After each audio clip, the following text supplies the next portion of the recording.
M. Ching au Bénin me faire chaud au cœur. Et quand on voit les efforts, toutes les réalisations qui ont été faites ces dernières décennies, pour ne pas dire ces dernières années, et au Bénin, on comprend que le Bénin est finalement rentré dans le cœur de la Chine. Je sais qu'aujourd'hui, avec la visite du ministre des Affaires étrangères chinois ici, c'est toute la jeunesse chinoise qui va apprendre à connaître qu'est-ce que c'est que le Bénin. C'est tous les opérateurs économiques chinois qui vont chercher à comprendre qu'est-ce que c'est que le Bénin. Et je pense que le déplacement du chef de la diplomatie chinoise va tourner l'œil de la Chine sur le Bénin.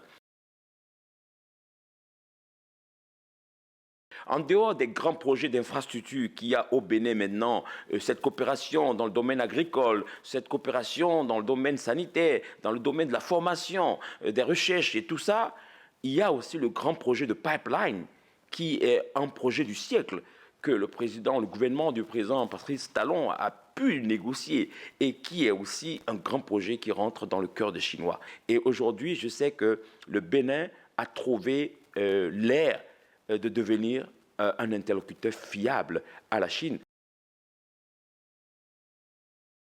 Le gouvernement du président Patrice Talon met aujourd'hui l'accent sur la transformation de nos produits de façon locale et je pense que nous pouvons beaucoup espérer travailler avec la Chine. Vous voyez aussi avec aujourd'hui l'implantation, c'est-à-dire la création de tous les marchés de communes, les marchés de quartiers, je pense qu'il serait temps pour nous, nos opérateurs économiques aussi, de voir comment créer à Cotonou ici une grande zone de distribution, parce que nous sommes à l'heure du e-commerce et nous avons une jeunesse aujourd'hui qui est bien préparée pour le e-commerce. Donc je pense qu'il faudrait développer dans cette zone de l'Afrique de l'Ouest, le Bénin, un marché qui soit à la hauteur de ce que représentent les grands marchés de Yiwu, en Chine par exemple.